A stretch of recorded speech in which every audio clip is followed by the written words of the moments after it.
Welcome back to another episode of Our Last Leg. You've got me, Nicky G, and my homeboy, Jonny G. How you guys doing? How are you doing, Nicky G? I'm good, man. This was a rough week in the NFL. It felt like we were back in like week 2. Yeah. Like when everything was just, nothing made sense. It's so funny because you just said, like maybe 3 episodes ago, it's good to feel like we're finally getting back into a little bit of normality, right? Yeah. And lo and behold, they're like, psych. Not a fucking chance, y'all. Yeah. Again, another crazy week in the NFL. Week 10 was very fun, exciting. The only, I think, profitable game for almost anybody in the gambling world was Thursday Night Football, Ravens, Bengals. What a great fucking game. I forgot my cigar, or else I'd be smoking on that Bengal pack right now. And I don't want to hear one goddamn Bengal fan like, oh, but they missed a face mask. Like, go fucking cry about it to the refs and the NFL commission. Hey. But, bro, did you see that picture? Fuck 'em. There is Fuck 3 'em. face masks in one picture. I did see it. I like, when I was watching, I was like, didn't he get a face mask? I'm like, dang, he did too. And I'm like, there's this pass interference over here. And I'm like, what the fuck? Not one referee caught anything, bro. Like, I'm not saying, because it was a 2-point conversion, right? Yeah. They wanted to go for the 2-point but can you blame them? A team like the Bengals, after playing what? There's 60 minutes, like 15. Yeah, so 60 minutes. Yeah. Practically playing against the Baltimore Ravens in Baltimore. They were nonstop just plowing that rock down their throat, whether it's the run game or the pass game. They couldn't stop them. So I think that's when they really just realized, probably Joe, because it seemed to me when he was like going for 2, he's the one that made the call that wanted to go for the 2. 100%. And if that didn't happen, who knows what the outcome could have been. He probably knew that the Ravens can just get it. They got Justin Tucker. He did trash that game, I do bro. get that, but maybe like if you get him into a position where he needs to fucking lock in, I'll say the legendary Justin Tucker that we're all accustomed to used to all these years. This season, it clearly doesn't look that way at all. He's been doing good, the rest of the season, but they haven't had to kick crazy field goals because the Ravens are just scoring left and fucking right. But this could have been one of those circumstances. Obviously, we'll never know now, but I think if they would have gotten the ball back, there would have been 30-something seconds left. Yeah. And that's maybe enough for 2 passes, and I still think they had 1 or 2 timeouts left. Yeah, they did. And once they do that, then I could see Justin Tucker just hitting that holy grail of a field goal, and probably the Bengals still probably would have lost anyway. It's just sad that the Bengals have like that little faith in their own defense. Yeah, man. You know? And man, Jamar Chase, I know we were dogging him about the guy saying like he wants Jay Jetta type of money. A game and a performance like that, it almost warrants it. Just a tad bit. Yeah. And it sucks when you can catch 200 to 300 yards, 3 touchdowns, and you still lose. But you're also playing against literally the 29th worst passing defense in the NFL, a divisional rival that Jamar Chase has now played 6 times in his career. He knows them better than anybody. The defensive backs that guard him haven't changed much. He knows their maneuvers. He knows their step backs. He knows which way they're going. He knows to lead with this foot when they're going to go this way. So, yes, he did great. Does Jamar Chase deserve that much money? I think the Bengals could still find success even without him. Oh man, I know that's a bold take. Yeah, bold take. Not as much success, but they could still find a way to put points on the board. Not that many though, but yeah. Jamar Chase needs to have at least one more game like that this year to solidify his position for that type of contract. Does it matter against who? No, it doesn't. No, not in my opinion. If he has another game for over 200 yards, pay the man. Okay. Hey, Jamar, if you're watching this, hey, that's nice. Hey, before we continue, guys, if you guys are loving the content, please be sure to drop a like, hit subscribe, follow us on YouTube, Spotify, TikTok, Instagram. Just want to throw that out there. Are you ready to dive in? Just to top it off, I don't know who the worst team in the NFL is right now, but I can tell you the Jets and Bears are the St. Jets. number 1 contenders. Number 1 contenders. And the Patriots, good job to you guys, man. You guys were projected to be the worst team in the league this year, and you have proved everybody wrong. Hats off to you guys. Drake May. I started to lose a little hope in the guy for a second, but I'm like, nah, it's way too early. Like, I got to let the guy play at least 3 whole games on his own. Yeah. You know, like, anyway. He's got potential. He's going to do great things. Yeah. Like Drake May. Rookie season, everything like that. Everything, take it into account. Let me bring us into this real quick. Let's do it, baby. I only got a little bit to say, but hey, guys, we are here. The Washington Commanders versus the Eagles. in Philly. Favoring the Eagles at -3.5. Over and under sitting at 49.5. Frankly, I can see both of these teams excelling on the offensive side. The 49.5 line to me is so tempting, bro. I think we're going to see both QBs use their legs, and that's the thing that everyone's probably excited to see. We're going to see Jalen Hurts running the ball and Jaden Williams. Oh my God, Jaden Daniels. There it is. Run the ball. We'll keep just it as right much here. like that. So that's really exciting to me personally. I still think that the run game favors the Eagles. Probably why that line is because they have Saquon Barkley, right? If that wasn't taken into account, I can see these two teams looking quite identical. And for the past 2 seasons, I think I saw or remember that the Commanders would always keep the Eagles really, really tight. It was always a tight game. But that's me. I feel that the Eagles should blow them out. But the Commanders are going to put such a fight in this. Oh, yeah. Because the way they've been performing the whole season, well, I don't see why they couldn't. Put up a great fight against the Steelers. But they did lose against the Steelers. And that's the thing, though. They did still lose to them last week, which was quite discouraging. The Eagles have been on fire lately. Yeah. Like, I think they're on a 3 to 5 game winning streak, something like that. So with that being said, I didn't take too much on Thursday Night Football because the next 2 games we're going to be chatting about is quite more exciting. But I'm just going to go ahead and take the Eagles on -2.5 in case it ends in a field goal. I like where your head's at. Eagles sitting at 7-2, absolutely destroyed the Cowboys 34-6, while the 7-3 Commanders barely lose to the Steelers. They lost 28-27. This Eagles team has been looking very impressive, y'all. They are able to find success when everybody's healthy. As long as A.J. Brown's on the field, you can guarantee that you're going to have a very, very hard time stopping this team. Another thing that helps them find so much success is being able to get everybody involved on this squad. The fact that it's not just A.J. Brown and Devontae Smith. And you don't believe me? Jalen Hurts got the ball to 8 different wide receivers last week. That's a good argument. If they're able to dish it around like that, they're going to do great. Exactly. That helps keep everyone fresh and ready to explode whenever your number gets called. Yes, they beat a Cowboys team that was bad even before That's why I didn't take that into account, right? And bad before Dak Prescott. Yep. But they've also put up at least 28 points in their last 4 games, okay? 4 touchdowns. That is. And, I mean, that's impressive on its own. And those were all formidable opponents, in my opinion. Everybody on the Eagles had an okay game, but that goes back to my point of being able to dish the ball out and keep defenses on their heels and not let them know where the ball's going. Hurts had 202 passing yards. Saquon had 66 rushing. AJ had 5 for 109, but that is a normal thing for him at this point. You know, to get a 100-yard game is not surprising by AJ Brown.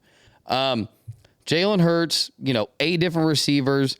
That is so impressive. And then to top it off, 4 different players rushing the ball. It's not even just Saquon, bro. Exactly. Yeah. Again, keep them fresh, baby. Keep them fresh. Now, the Commanders, who have proven that they're going to be a problem. Only losing by 1 point to the Steelers is such a great sign for this team. On the scoreboard, yes, that's a loss. More morality-wise for that team, based on like Russell Wilson. That's a fucking win right there, man. You're playing an OG Super Bowl veteran. Yeah. And to me, that shows that the Steelers have a lot of room for improvement. But we'll talk about that at a different time. Another thing, if you keep feeding Scary Terry, I don't know how many times I got to fucking say it, man. Yep. That's how you win fucking ball games right there. I don't want to touch on the Commanders too much. We covered them last week, so take what you want from this game. But at the end of the day, give me the Eagles at -2.5 at home and over 43.5. Ladies and gentlemen, I like that. I know I said I lean a little bit towards the over. Can I just get your thoughts on it, or do you want them to wait till the speed round? No, that's fine. The over, I like it specifically because we've seen the Eagles put up at least 28 points. Over under, and I know I'm taking an alternate at 43.5, but then with the Commanders putting up 27 last week against a stout Steelers defense, bro. Like the Steelers defense ain't shit to And sneeze 27 at. plus 28, that's 50. That's 55 right there. So, I mean, I can easily see this game going over. I have more faith in the Eagles to put up touchdowns and points than I do the Steelers. After that stat, yes. And there's the numbers tell you to take the over. 100%. And that's a good thing to kind of keep an eye on. While you bring us in to the next, actually, before you bring us into the next game, ladies and gentlemen, we have our weekly Nicky G SGP. So if you want to bring it to him, go ahead while I figure out what the team total is for the Eagles after you telling everyone that stat, which I didn't even know myself. Well, I'll tell you guys right now, the bet that I have made is strictly running off of numbers like we always do. I don't go off fucking gut feelings. That's stupid to me. Sometimes, but chill. I went purely on gut feelings on the Rams and Dolphins game and lost to every fucking bet because bitch ass Kyren Williams could not find the end zone, even though he was wide open and Stafford didn't see him. But whatever. Here we go. Thursday Night Football SGP. We have got Terry McLaurin, 40 receiving yards, 3 catches. Should be easy money as long as you stick to the script. You got to keep Terry involved. Next, we've got A.J. Brown, 70 receiving yards, 4 catches. Can you tell me a reason to not take this leg? That's what I thought. Next leg, Zach Ertz, 25 receiving yards, 3 catches. We're banking on just 3 receivers, 2 receivers, and a tight end to have a good day. That's it. We're not asking a lot from them. We're asking them to do exactly what they always do. And then to top it off, a Saquon Barkley touchdown. They have allowed, I want to say it was like 5 rushing touchdowns in a row the Commanders have. If it's not Saquon, then go ahead and take Jalen Hurts if you want. But that puts you a plus 463. I love it. I'm going to throw probably 3 units on it, make myself feel good. I need to recover from this week because I went full tilt on that last game. But that is what I have for this game. That's my SGP. I fucking absolutely love this, man. Because, I mean, so let's talk about it for just a second. McLaurin for 40 yards. Easy money. And 3 catches.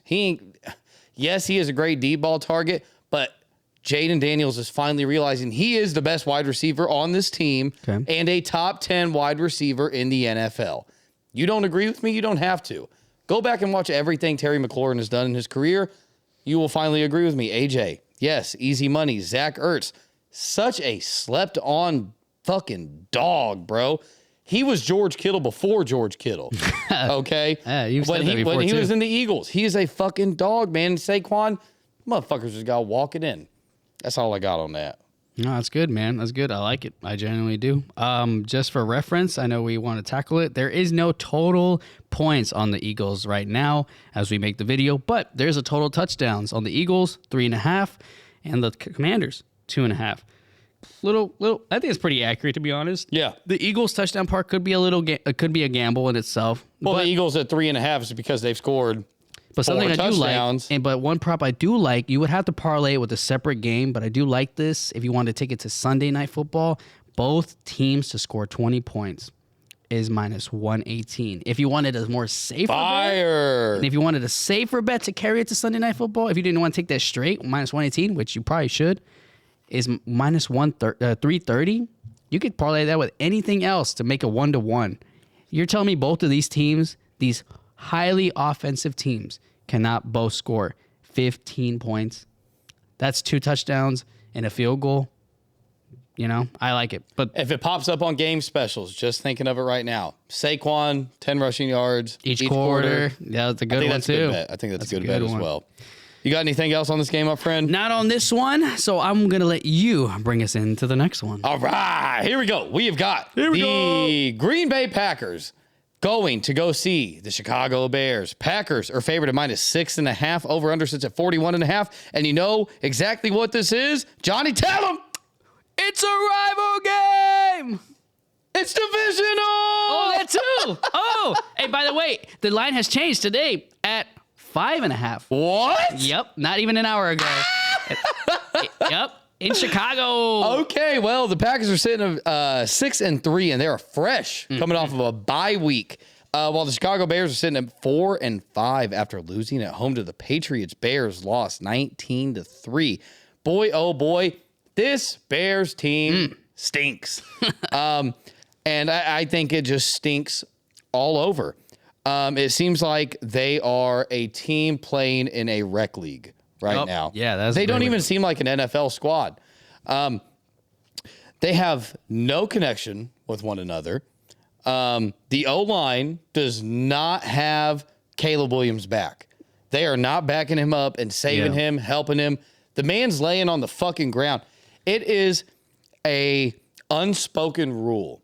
When your quarterback's laying flat on his ass, one of the 5 guys from the O-line, you go fucking pick him up. Yeah. He does not get himself up.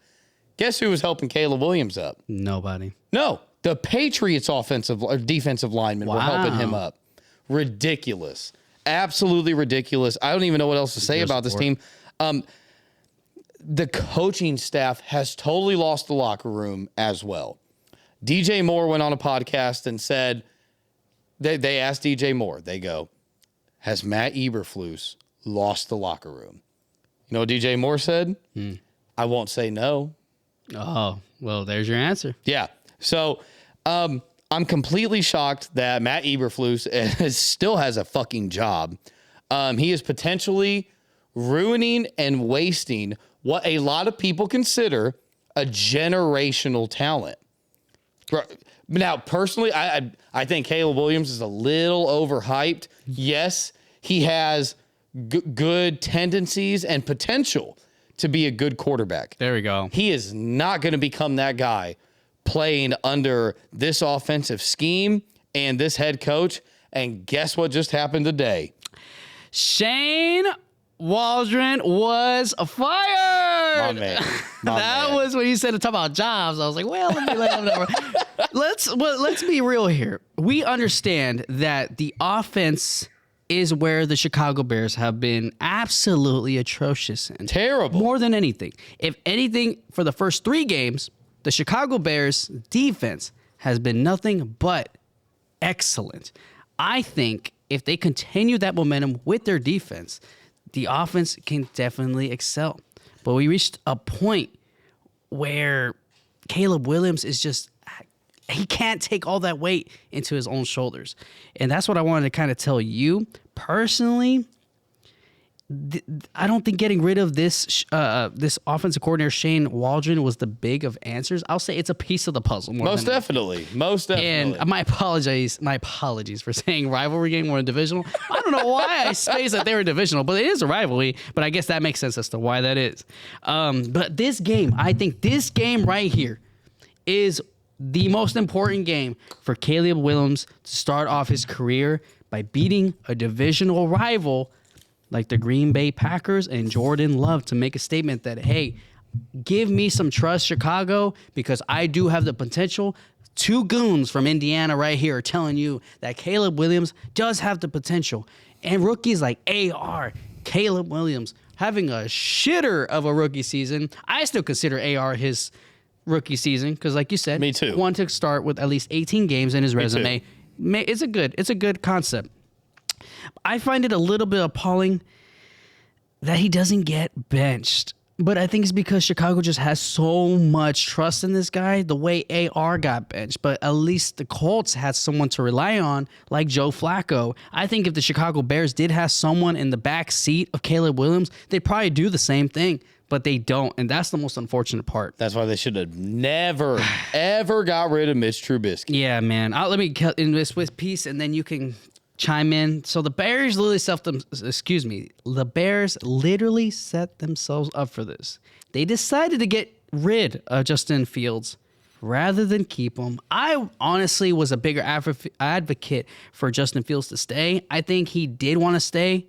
And it's unfortunate that he ended up going to a better team that is honestly way better for him. And especially after you mentioned your piece last episode, if you guys didn't chime in, that he compared the coaching aspect from the Chicago Bears to the Pittsburgh Steelers. Well, with Caleb Williams, it's Justin Fields all over again. We saw what potential Justin Fields has when he played the first, 5 games for the Steelers? Yeah. He took him to what was it? Or no. He played X amount of games and did exponentially better. And the exponentially better part was the fact that you said, and it's true, he had to bust his ass for 300 yards almost every other game just to keep the Bears tight. And that didn't even guarantee a dub. Literally fighting for his fucking life out. So, congrats to Fields getting out of the Chicago Bears. It wasn't even his own doing, but hey, he clearly impressed the Pittsburgh Steelers, and now he's excelling. That team is, I think, sitting at 6-3, something like that. 7-2. 7-2. Fantastic. Not fantastic. They lead the division. Well, you know what I'm saying. So Caleb just needs to lock in. I know I said that at the beginning. There's nothing right now. To me, it feels like nothing but for Caleb Williams' career, it's snowballing like an avalanche. It's just nonstop until he hits a stumble where he can finally bring himself up along with the team. We need to accept that. I feel bad for you guys who are Bears fans. I really do. But if Caleb Williams and his O-line can really lock himself and just protect him a little bit, just a little bit, I think we can truly see what sort of potential he can bring to the team. Yeah, the Bears have not done not even close to good since they went and met the Colts at the Super Bowl in 2000, I want to say 6. What a great argument. You're talking almost 2 decades. Yep. I was in middle school. Yeah. That's crazy. I remember watching that game. Oh, my God. I remember Devin Hester running that back on the opening kick. The opening kick. And Tony Dungy told the kicking team, he was like, whatever you do not kick the ball to Devin Hester. He like specifically told them. Guess what fucking he did? Damn. Kicked it straight to Devin Hester. That's cool. I didn't know that. Yeah. Like Tony Dungy was very adamant about that. That's great. Deep. But back to the Bears. Yeah. This offensive line is, honest to God, the worst part of this team next to the coaching staff. Yeah. They just take a shot in the fucking dark how many times Caleb Williams got sacked. Well, the way you're saying it like that, I'm going to go with 6. Try 9. Damn. 9 times Imagine this man the was odds fucking on sacked. that bet. Yeah. They should genuinely be ashamed of themselves. That's crazy. Seriously. No injury either? No. Damn. Dog. Yeah. So that's what makes me gain respect for Caleb Williams is the fact that he can sit here and muscle through this and somehow still try to make something happen. Yeah. Now, in my opinion, Caleb Williams is a bit of a fucking crybaby. When he was playing at USC, he lost a game, and he literally was crying, pouring tears, ran to the stands, and jumped in the crowd to hug his mommy after losing. Instead of going to his team and being a leader, he was like, I need my mom right now. I need a hug from my mom. Was it a championship game or anything? No. Just a regular game? Just a regular fucking game, bro. Right, okay. Well, then I fucking agree. Gross. But, I am rooting for the kid. Yeah. I am. And I can say that because I'm older than him. That's right. That's right. And to top it all off, not one touchdown. They only attempted one field goal. Pay me $20 million to be ass, I'll do it. Because that's what he's doing. Yeah. They attempted one field goal, dude.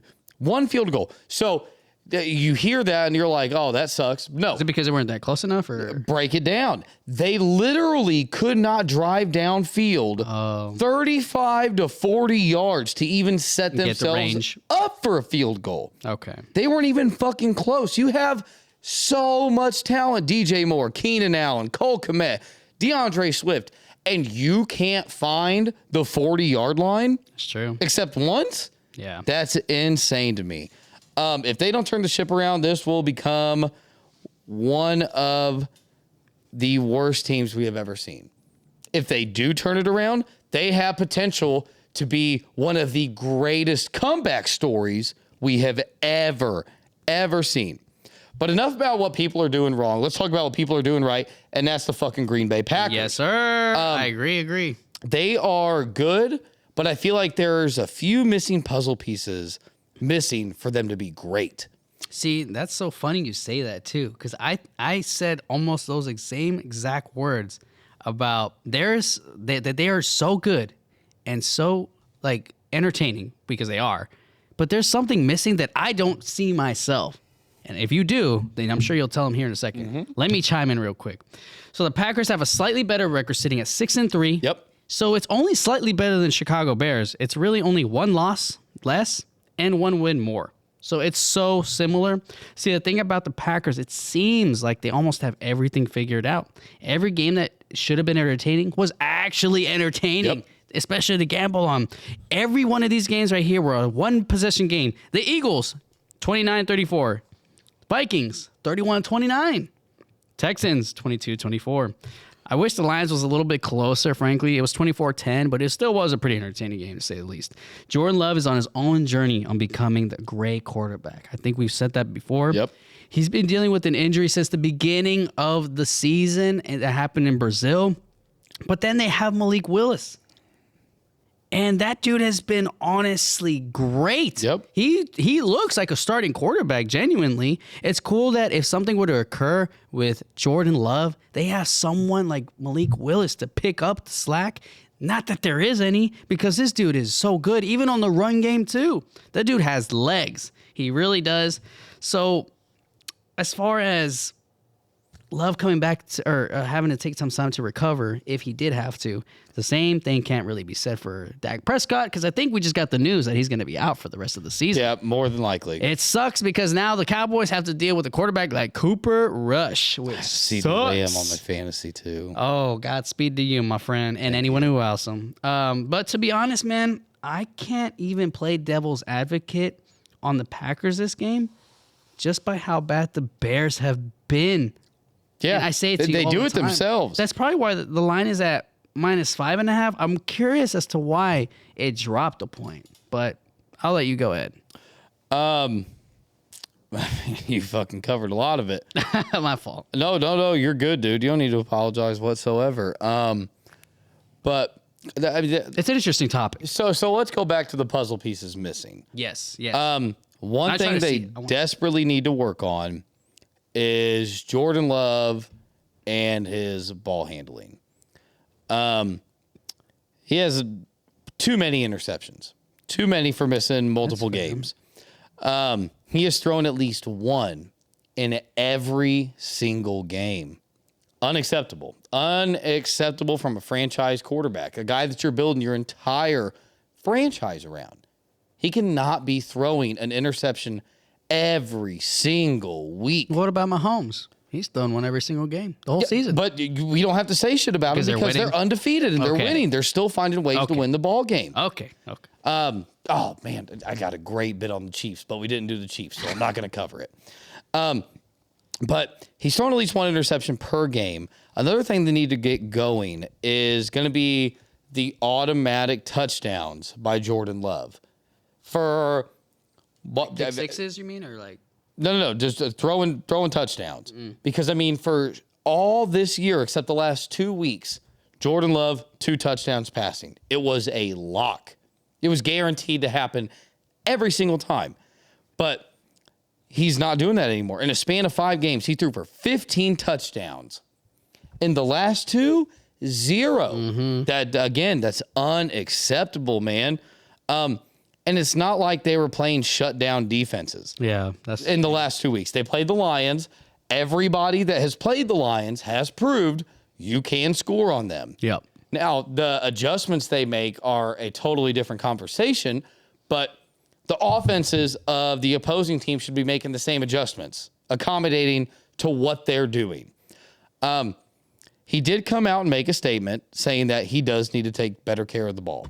Jordan Love. All right, that's cool. So At least he owns it. It's a good sign that he is acknowledging the fact that he has been going out and goofing up and making mistakes. The fact that he knows that and self-awareness and that plays such a huge factor in turning yourself into a better player. And you can't use the O-line as much of an excuse because he wasn't sacked once in the last 2 weeks. So maybe he's getting the ball out a little too early. Maybe he should be taking a sack or two. You know, having 2 sacks on your record is not bad compared to throwing an interception every single game. Boy, if you're getting sacked 9 times. Well, that's Caleb Williams. You're fucked. Okay. Yeah. That's cool. Okay. If Jordan Love can correct the mistakes and get back to the caliber they were playing in the first half of the season, this is what turns this team to great. Especially since they're playing a Bears defense that has allowed the Patriots to literally stop, drop, open up shop, turn around, and head back to fucking New England. That is totally unacceptable, man. And I was high on the Bears defense early in the year. I think everyone was. They were playing great ball. Yeah, bro. Those first 2 games of the season were fantastic. Great ball. Defensively more than anything. And, yes. As far as everyone else goes for the Packers, they're all doing good. Last 2 weeks, Jaden Reed, 7 catches, 168 yards. Romeo Dobbs, 7 catches, 100 yards. Tucker Kraft, 7 catches, 112 yards. Very underrated tight end right there. 100% agree. Christian Watson, 7 catches, 76 yards. I think if you can find a way to get Dontavian Wicks back into this rotation, I think he wants the same. Yeah. Then that's another factor that brings them from good to great. Because you've got 4 guys right there on the receiving core that are very, very good. Right. The only thing that they could do differently is try to get Josh Jacobs or any other running back involved in the pass game. Because Jordan Love's, he needs quick check down options. He doesn't have it right now. Go back. You can go look at the receiving backs for the Packers. It's not the greatest. When A.J. Dillon, right? It used to be him. It used to be. Yeah. Well, I mean, it used to be Aaron Jones, march him downfield, A.J. Dillon, punch it in. It was the 1-2 count. That's what it was. Having a 2-headed dragon in the backfield, and that's what makes you unstoppable, hence the Lions, Gibbs and Montgomery. Josh Jacobs cannot do it all by himself. Right. But with all that being said, Josh Jacobs, you keep doing what you're fucking doing, bro, because I have literally not one bad thing to say about you. You are a fucking dog. I am so glad that you got away from the Raiders and you are finally getting to showcase your true talents. I knew that you were a great running back. I'm almost positive I said this last year that you need to get away from the Raiders because they don't know how to utilize you. But after saying all that, I don't see the Bears bouncing back, let alone quickly, especially after losing to the Patriots. Give me the Packers at -5.5 and under 45.5 in this game. Okay, so you definitely took an alternate under. You gave them 5 points because it was 40, so 45 under. Okay. Under 45.5, yep. And then you said the line had moved because when this line originally opened, it was 6.5 to start the game. So I had them on an alternate at -5.5, but now you got it on the line. Now it's on money. Give it to me all day. By 2 field goals? Are you kidding me? Come on, stop it. The Bears defense, obviously that's always something to flinch at. I think when you look at the Bears and think about the Bears, I would like to see Love not be scared about flinging the damn ball against the Chicago Bears. So I'm going to take the Packers ML and give me Love for 225 passing yards. I like that as a sweet spot. Probably sits you around maybe -120, something like that. But that's what I like. I do think that the Bears could keep it within a 1, maybe at most 2 possessions. But I think the Packers come out with the dub no matter what. But I like Love to throw for 225. Well, and then to top it off, bro, the Bears, they beat the Jaguars, the Panthers. They beat a completely injury-filled Rams. And they also beat the Titans. Not one impressive win, in my opinion. 0. Not one. Again, maybe the Rams if they were healthy, but again. And then they caught the Panthers 36-10 when the Panthers were in the middle of pure fucking chaos mode. They didn't know what the fuck was going on. So not one of the Bears wins are impressive. I don't expect them to get one against the Packers whatsoever. John? 100% agree. Ready for the next game?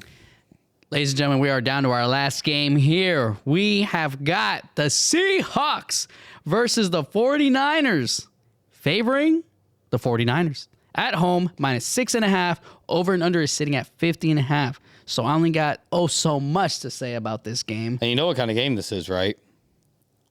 Can I say it right this time? Please do. Divisional! You goddamn Skippy!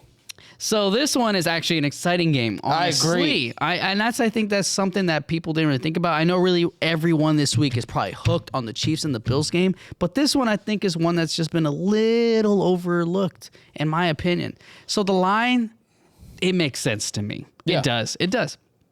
But it could honestly end up the other way around. I could see the Seahawks covering 6.5. So the reason I say that is because like where your head's it's at. Geno fucking Smith. I know a lot of people don't like the dude. They really don't.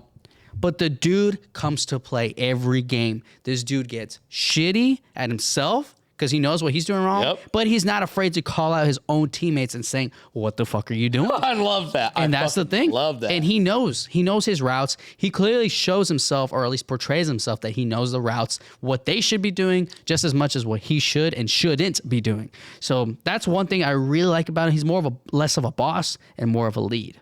So one major reason why I like this game and appeals to me, I feel like it's going to be far more competitive than what people think is going to be a blowout on the 49ers.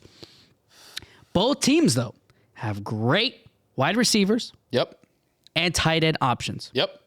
So we could see a great player props rise this game. But one position that we're talking about and I have not brought up, is the running backs. This is his second game coming back, not his first one, but who's back now? That would be the greatest white boy running back to ever touch the NFL field, Christian McCaffrey. Yes, sir. CMC is back, guys. The touchdown machine, at least last season. So I know he didn't get a tutty last week, but he did really, really good. Rushing wise, he got 39. So if you guys took him for 40, I'm sorry. But if you took him for the receiving yards, he got 68.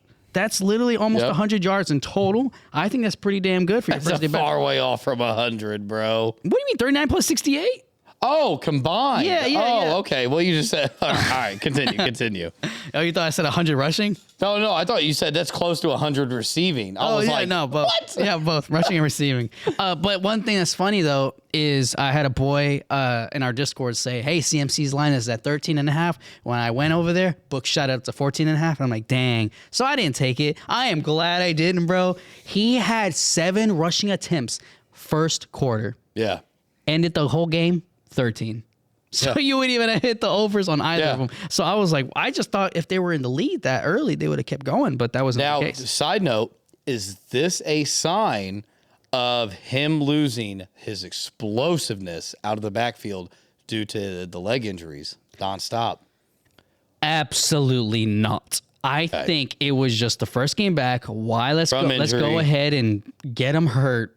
Everyone's anticipating this just as much as the 49ers themselves. Too Has early to probably call. been making sure that, hey, you're going to play a couple of touches just so you can pick up some steam, get your gears going, and get used to getting hit, get your legs going. But that's it. Because he's had leg injuries his whole career, even in Carolina. And we don't want to worsen that tendonitis. I think that's what he had, right? Correct. Double, acute in both. Yeah, acute for being half a whole season or almost the whole season.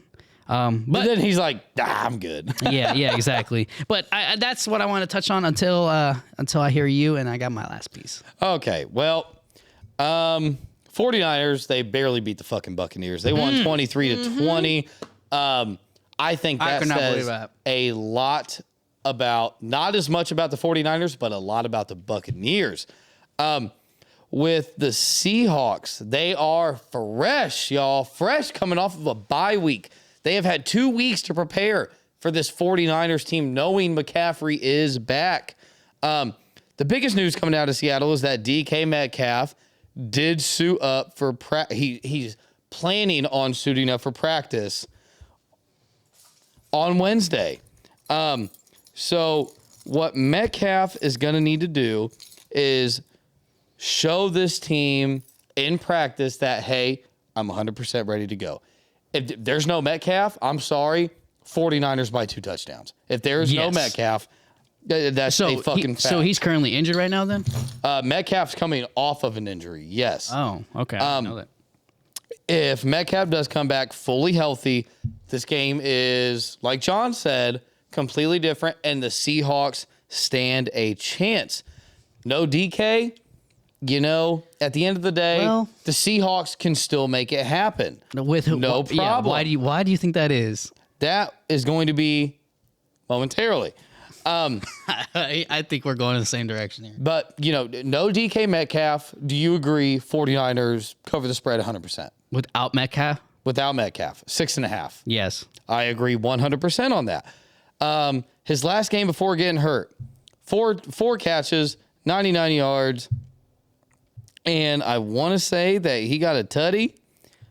Sorry, y'all. I just lost my place. No, you're good. I do agree, though. Like, without Metcalf, the 49ers honestly don't even have one of the best secondaries, to be honest with you. No. So I think Geno and Metcalf can just, I'm not going to say literally just run the rock down their throat, but they can definitely take advantage of a couple of possessions and drives to get themselves down the field, at least to field goal range. Yeah. And let's go ahead and make something clear. 49ers already played the Seahawks this year. They already played. Yep. 49ers won. Yep. And in that game, DK Metcalf, he had 3 catches for 48 yards. But what a lot of people are going to overlook is that he had 11 targets. Yeah. I watched that game. DK Metcalf has a really bad problem of when he starts to miss balls, he gets so frustrated with himself. Yeah. And it really fucks with his mental. I will say it probably doesn't help a little, like, far less when Geno's probably yelling at him, but Geno is literally saying what everyone on the other side of the TV is saying. Metcalf, catch the fucking ball. Yeah. Some of those I'll say, like, are they really hard catches? Yeah. But some of the ones you're either running the wrong route or why can't you catch something like that? Because we've seen you catch like the most amazing catches. So some of these don't even look that difficult. So what's going on there? Unless it's overthrown, then sure. But under, I've seen you dive for some balls, bro. I have. We all have. But that's my piece. Nope, you're good. So 11 targets. Even if he brings in 75% of those, I'm sorry, that is a different ball game when they played earlier this year. Yeah. Totally different. Also man. true, yeah. One thing I noticed going through all the stat sheets and lines and all the shit like that is that the 49ers seem to struggle a little bit with bigger players as well as quick and shifty receivers. They let CeeDee Lamb absolutely torch them. They let Mike Wilson from the Cardinals have a super big day, a breakout, probably a career game for that guy. They let Tutu Atwell beat the fucking brakes off of him. Yep. So I think all of this leads down to one player for the Seahawks showing up and performing like he has for the last 9 years, and that's going to be my boy Tyler Lockett. He has to be one of the most, if not the most, consistent wide receivers in the NFL, especially against a division rival like the Seahawks. Just in his career alone against the 49ers, Yeah. he has got 9 tutties, 939 yards, and 86 catches. Really? Against the 49ers Okay. specifically. I didn't know. I didn't know that. Yes, this is a totally different 49ers team than it was 5 years ago, 6 years Fair. ago, 7 years ago, 4 years ago. But you're telling me he got one last game too? Yes? What? He got one last game against the 49ers this season? I don't think so. Well, I'm going to look it up. He might have. While he's looking that up, he'll get back to us on that. Again, this is a totally different team, but I expect him to be a truly a big help. Prop ain't out yet. And I think with him doing what he does against this team, I think he plays a huge factor in this. So this is more or less for the gamblers that want to do something on this game. Look for Tyler Lockett to have a decent day. 40 yards, that should be a fucking breeze. 40 yards, give me 4 catches. I can see 10 that yards a happen. catch, essentially. I can see that happening all day. But when it comes to giving Metcalf a break and allowing Geno Smith to utilize him properly, that's where you have a problem. Yeah. That's where you have an issue. But, speaking of Geno, I don't care what anyone says.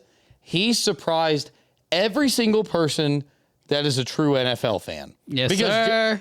Almost everybody wrote off Geno Smith. Meh. Not the fucking case at all.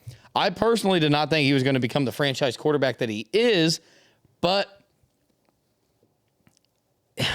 he's flawed. Geno is flawed. Yup. And it's not major things, but it's little things that don't cause them to win, if that makes sense. 10 interceptions on the season. It's not terrible, but there's room for improvement there. 100%. Yes, sir. As well as his pocket awareness. Now, pocket awareness doesn't completely fall on the quarterback, though, at all. Because a quarterback should be able to respectably 1 Mississippi, 2 Mississippi, 3 Mississippi.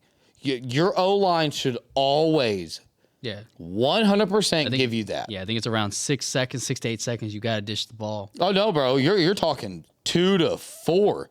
2 to 4.5. There's only so many QBs that can do that, too. Think, that's the thing. 1 step, 2 step, 3 step. That's about a second and a half. But you also got to look to your right. Now you got to look to your right. Now you're doing all of that. Now you're at your 3.5 second mark. Once you go through all of your options, and the hope is, as a quarterback, that before you hit that 3 second mark, you find your open guy. Yeah. And Geno he's taking too long.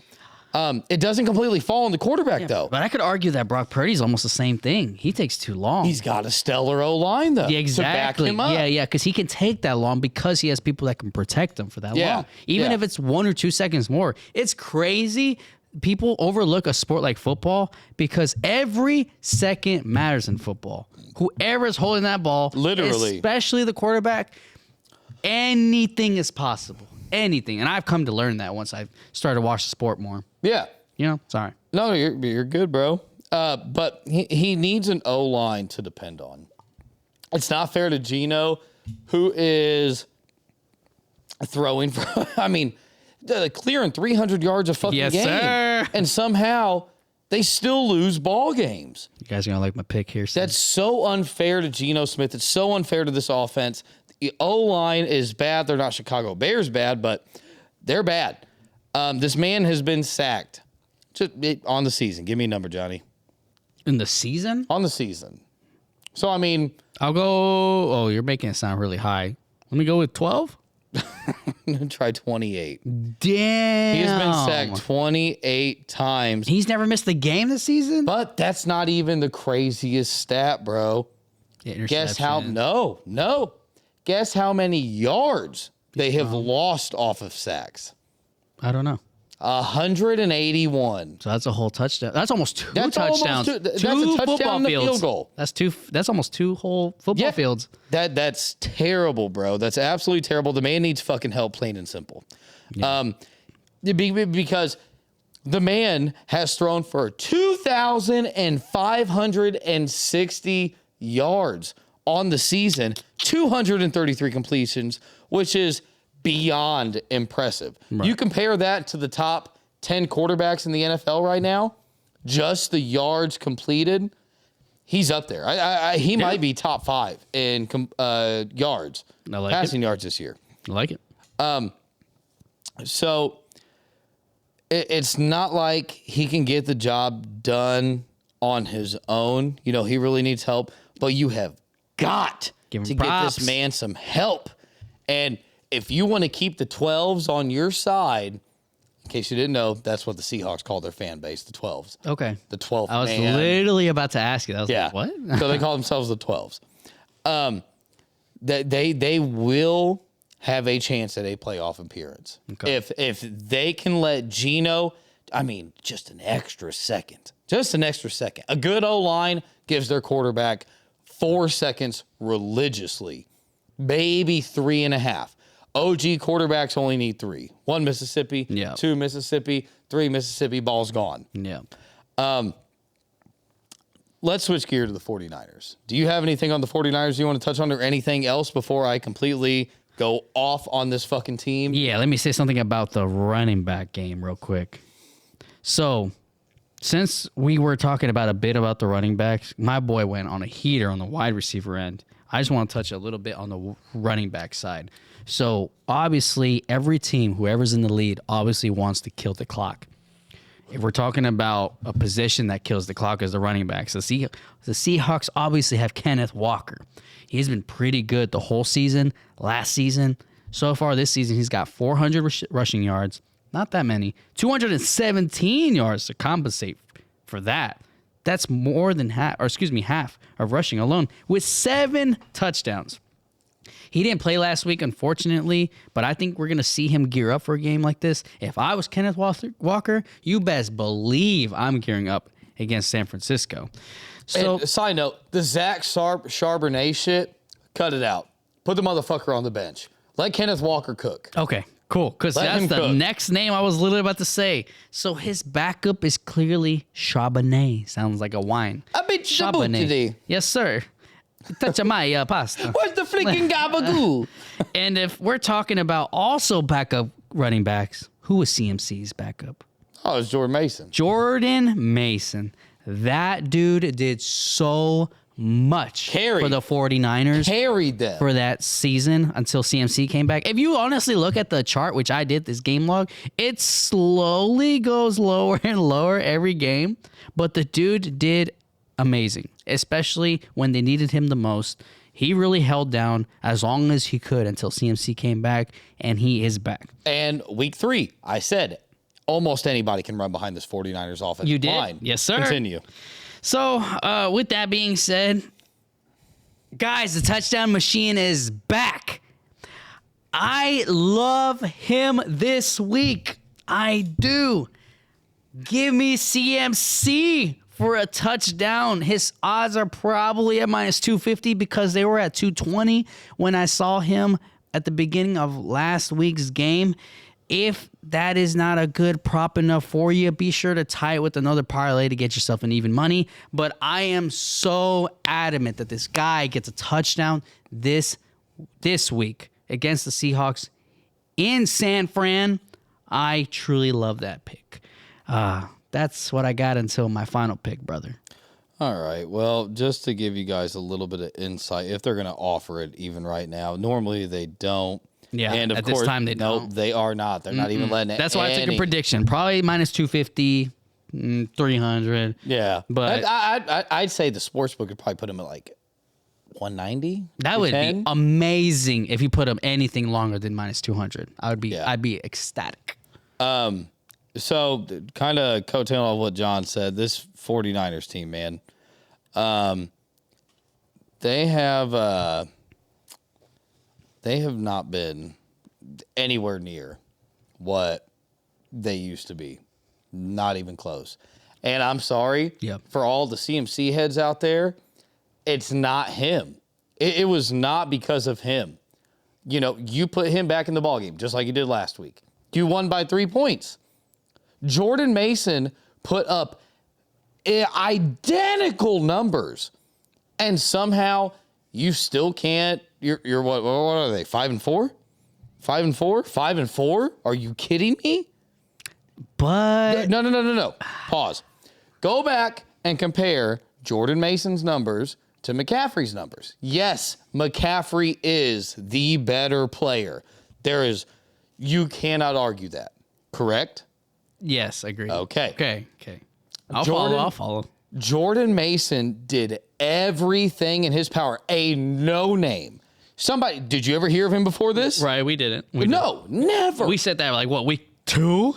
And yeah. The fact that they still could not get it done on 4 different games blows my fucking mind. If you wouldn't mind, pull up what games the 49ers lost. While he does that, I'm just going to keep going off on my fucking tangent. The fact that the 49ers lost to the Chiefs, hence the undefeated. They lost to the Cardinals by 1 point, 24-23. L's and L. They lost to the Rams, An injury-riddled Rams. 27-24, a field goal. They lost to the Vikings, 23-17. And that's it. They lost. Oh, that's the preseason. You're right. Yep, that's it. So, with all of that being said, I'm sorry, but there is what has happened from last year to this year. Because I'm so serious. Go compare their numbers.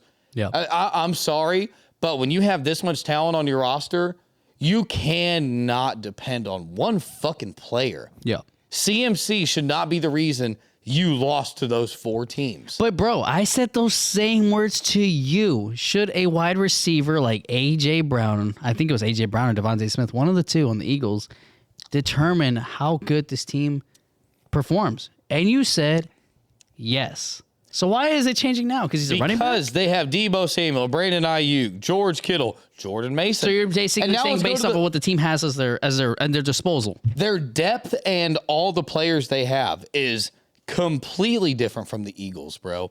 A.J. Brown is a funnel for yardage downfield for the Eagles. Okay. When again, he did the same shit McCaffrey did. This all goes back to week 3 when I said anybody can play behind this offensive line. Yeah, they're that good, man. They are that good. Don't get me yes. They are that good. McCaffrey is good, but with as much talent as you have and having a fucking Super Bowl appearance 7 months ago, and somehow you're like, yeah, we forgot how to play football. Like, are you kidding me right now? First game back, chill. I know it's his first game back, but it doesn't matter about his first game back. It matters that the fact that they had Jordan Mason, who before his injuries was doing the same goddamn thing McCaffrey was. I don't understand why the offensive coordination and play calling changed so drastically because McCaffrey was gone. For me, it's baffling. And then the fact that, again, first game back, I would have let McCaffrey sit for another week, to be honest. I would have put Mason's ass back out there. I think the reason they did is because the Bucs, they probably knew they were going to beat the Bucs. So they were like, let's just give you a couple of test runs in here, get you situated. That's a good point. For this game, when we're going to play at home next week. I see where you're coming from. You know? And I'm humble enough to accept that fact that McCaffrey is, I'm a broken record right now. McCaffrey is hands down, I'll say, the greatest running back of our generation. Is Derrick Henry not considered our generation? Yes, but compare him. You did, yes, last week. If you guys didn't tune into the episode, my boy went like, first. Yes, first. That's because McCaffrey's been out. Okay, McCaffrey hasn't played. That is fair. That is a good point. Or else Henry would be like you're first, right, second, Oh, second, you're right. first. You're right. No, you're right. That is a good I mean, argument. that's facts, bro. You're right. You're no good point. Good point. All right. Get back in my fucking groove here. John got me fired up. No, you're right. You're right. McCaffrey's a great running back. 49ers should still be just as good without him when they have a running back doing almost identical numbers to what McCaffrey did for them. I digress on that point. Another thing that's wrong with the 49ers is going to be that the fact that they're allowing a lot to happen on defense when they have a stacked defense.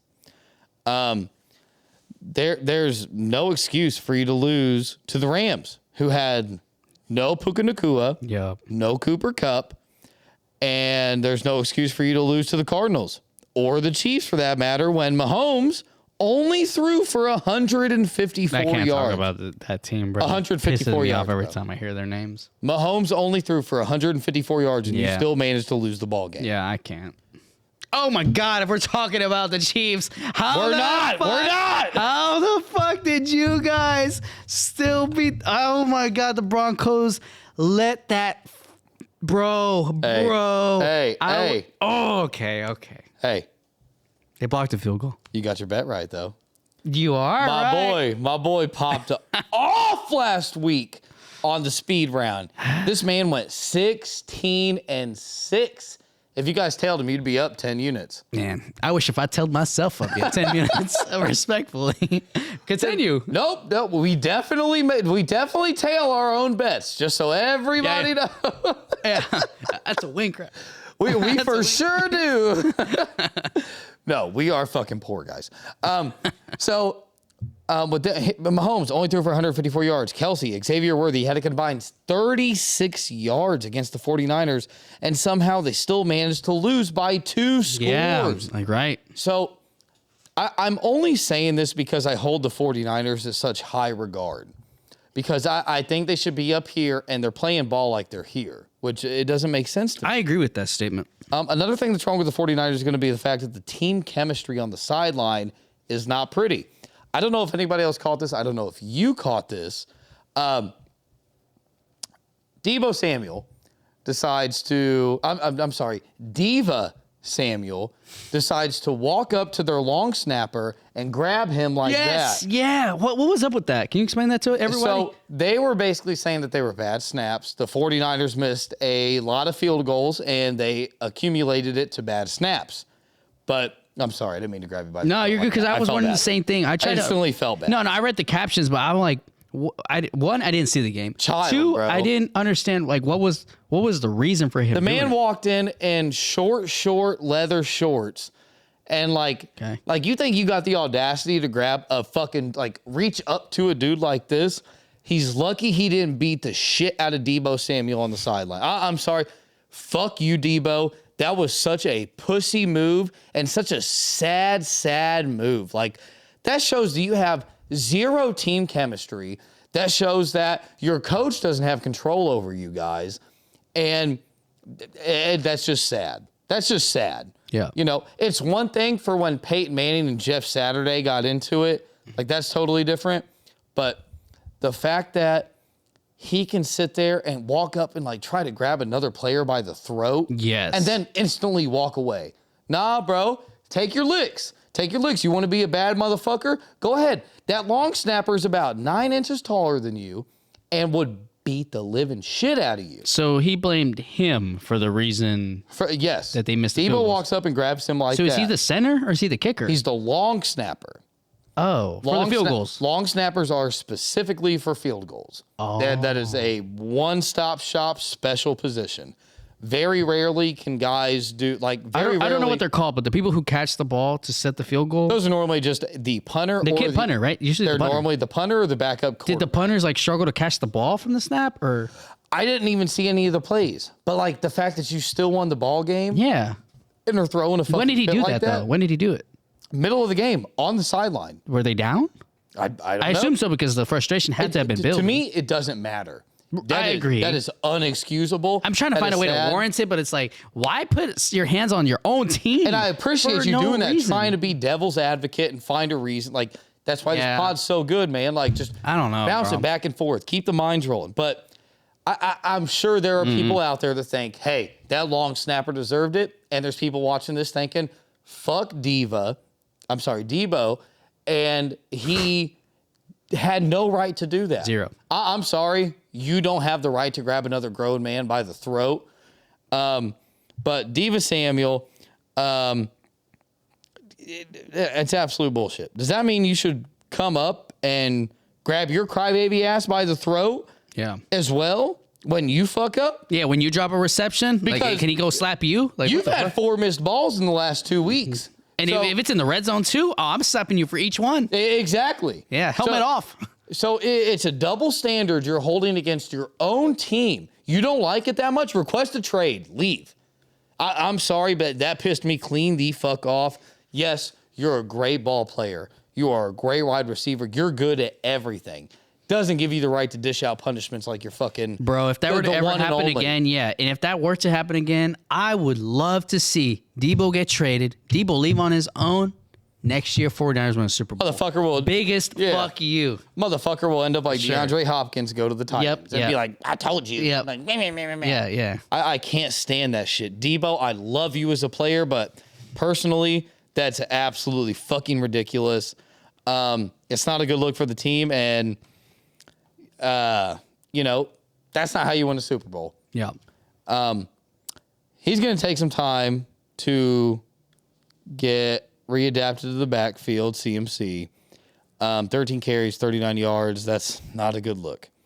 Yes, 6 catches, 68 yards. But if you don't have a proper run game, you will never, ever, ever, ever sniff a Super Bowl, let alone a playoff win. First game back. First game back. I know. I'm hot take. I think the Seahawks have a legitimate chance to shock us all in this game if DK is healthy. But I have to go with the veteran coach Kyle Shanahan and the team that is finally fully healthy and ready to make a playoff run. Give me the 49ers at -6.5. Give me over 46.5. I like this game as a shootout. I think the 49ers pull away early, and I don't think they take their foot off the gas, and that will just cause the 49ers defense to be a little bit more lax, go for interceptions, turnovers, while the Seahawks are driving downfield, constantly trying to push. And I like over 46.5, 49ers -6.5. Talk about a lengthy segment, ladies and gents. But we liked it. I am a fine believer that the Seahawks can keep it close and cover the spread. I lean Seahawks +6.5. Sorry, 7.5 in case it's a touchdown. Wait. But 7.5 Seahawks. Okay. Yeah. I'll shut up. Because last week, if you guys didn't tune in, I leaned Ravens -6. I didn't bet that, and I'm glad I fucking didn't. I leaned Ravens -6.5. Or 6. -6.5, some shit like that. But I took the Ravens and the Bengals at over, 52.5? I cleared. 52.5. Here it is. And they cleared it. Thank 71? Jesus. Yeah, it was some shit like 36-35. that. Yeah, 70, 36, 35, 71. 71. So I lean Seahawks +7.5 for them to cover this spread. But I love Geno Smith to throw 225 yards because they're going to have to. Exactly. And you could bump it up. I'll bump it. I'll take him But the reason I'm taking him 225, I can't take it alone. I have to back this first pick that I said earlier in the segment. I love CMC to get a touchdown in San Fran, his second game back after his getting his ears rolling. This is the way to make your statement back. It doesn't matter if you win. It doesn't matter if you lose the game. My pick is that Geno Smith gets 225 passing yards with CMC for an anytime touchdown. Those props aren't even out yet. I don't give a damn what it is, but that's what I'm rolling with. You guys won't believe it, but we tried to keep this pod under an hour. Yeah, bro. For real. All right, ladies and gentlemen, those are our picks for the week. Those are our 3 favorite games. Yes, we sir. just found those to be the most fun to talk about. And you know how we're going to top it off? We're going to do a speed round. Yes, I like it where we are at. John, do you want to bring us in for the first game? Thursday Night Football, we are skipping. If you want to listen to it, double back. Listen to it. Johnny, what you got? We got the Jacksonville Jaguars in Detroit, and the line is at -13.5. The reason that is, ladies and gentlemen, is because Mac Jones will more than likely be starting for the Jacksonville Jaguars. Trevor? He's hurt. Oh, no shit. That's why Mac Jones was playing last game, if you guys didn't tune in. It is going to be a slaughter, but Mac Jones caught me a little off guard.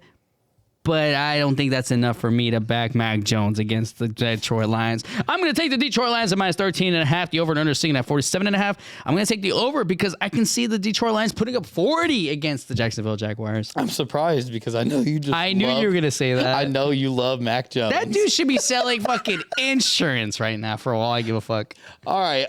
For my pick, I'm going to go ahead and take the Lions at -13. No, don't give me alternates. I'm not taking zero. I'm taking zero alternates. All right, I'll let John call it this week. Yeah. -13.5. Give me the Lions. Over, under. Give me under 47.5. Okay. I love the Lions kicker, by the way. You're talking about salesman? Yes. He was a brick salesman before he got joined. Yeah, I did hear about that. Got picked up by the Lions. Did's good. So, Did's good. Good for him. Did's Next good. game, we've got Packers-Bears. If you missed it, double back on the pod. Next game is going to be the Los Angeles Rams at New England Patriots. Rams are favored at -4.5. Over under sits at 44.5. I am going to double down on the Rams, even though they lost me hundreds of dollars by not winning that game. I think even in New England, they kick it back in gear. Give me the Rams at -4.5 and give me under 44.5. The Patriots have been they've been surprising me a little more than I would have thought. I'm going to go ahead and just back my Patriots this one time, and I'm probably going to regret it next week. But I'm going to back my Patriots at plus 4.5 over and under. Ooh, boy. Give me the under 44.5. Next one we got is the Cleveland Browns against the New Orleans Saints in New Orleans, favoring New Orleans Saints at minus 1.5, over and under sitting at 44.5. Derek Carr, I think he's slowly starting to lock back in after coming back. I'm going to take... With no Chris Olave. I'm going to take the New Orleans Saints. Am I allowed to take ML if it's that close? That's fair. No. 0? All right. You told me we're taking spreads. No alternate. Fuck that. Give me the New Orleans Saints at minus 1.5. Over and under sitting at 44. I'm going to take the over at 44.5. I will take the Saints at minus 1.5. I think they keep that momentum rolling after beating the Falcons. And I will take under 44.5. Next game, we've got the Minnesota Vikings at Tennessee Titans. Titans are at home, and the Titans are not favored. Vikings are favored at minus 5.5. Over-unders at 40.5. Mason Rudolph has absolutely shocked me for this team. I would be very surprised if they brought Will Levis back in, but at the end of the day, I think the Vikings kick it back in gear. Give me the Vikings at minus 5.5, and give me under 40.5. I 100% agree with that bet, and give me Will Levis for an anytime interception. Is he back this week? He was back last week too. He did not throw it. He's going to get back into his routine. He's going to do it. That's what he does the best. Indianapolis Colts against the New York Jets. This could be a great game. Poverty. I wish we covered. Poverty versus poverty. I don't know, man. This one's tough. Poverty. I don't know, man. This one's tough. Oh, that's funny as fuck. I hate Aaron Rodgers, so I'm gonna take the lesser of poverty. Give me the Indianapolis Colts plus 3.5. Under 43.5. Oh my god! I gotta hear yours. I think that's what I'm going with. Oh, you told me no alternates. This sucks. I know, right? Poverty versus poverty. What do you think? In New York. Mike Boy's gone. Should I go to the next game? We got the Las Vegas. Give me the Colts plus 3.5 and over 43.5. All right, dang. All right. Next game, we have got the Las Vegas Raiders at the Miami Dolphins. Miami Dolphins are favored at minus 7.5. Over under is at 44.5. Good God. After the performance the Dolphins gave against the Rams. Oh, the Rams, yeah. How can you not back them? I think they might win this by 2 scores. Give me the Dolphins at minus 7.5 and under 44.5. Gardner Minshew still starting? I don't know. Oh man, yeah, you're probably right. Yeah, I mean Minshew and O'Connell. Yeah. though. I mean they're fucking. Yeah. I don't have enough. I don't have enough to warrant that bet. I'm gonna go ahead and take the Miami Dolphins at minus 7.5 over and under. Over. Okay. What'd you take? Under? I took under. I'm gonna take the over 44.5. I see like 17-20. We'll see. Baltimore Ravens against the Pittsburgh Steelers, favoring the Ravens, obviously, at minus 3. Okay, well, that's interesting. That's an interesting one. Over and under at 48.5. Dang. Give me the under 48.5 and give me the Ravens at minus 3. I like the push. That's nice. That's nice. Regardless which way you take, that's nice. Give me the Ravens at minus 3 and under 48. Yeah. I'm sorry. Yep, under. Cool. Under. Next game, we have got the Seattle Seahawks at the San Francisco 49ers. We already covered that game. If you missed it, double back. Next game after that is going to be the Atlanta Falcons at the Denver Broncos. Broncos are at home and surprisingly favored at minus 2.5. Over under is sitting at 44.5. I expect the Falcons to bounce back, and the Broncos, not so much, man. The Falcons were doing so good, but Kirk Cousins showed his true colors, and he showed us exactly what he was. And at the end of the day, I'm still taking the Falcons plus 2.5 and give me over 44.5 in this game. John, what you got? I'll go ahead and take the Falcons at why? Wait. Why are they underdogs? Is someone hurt?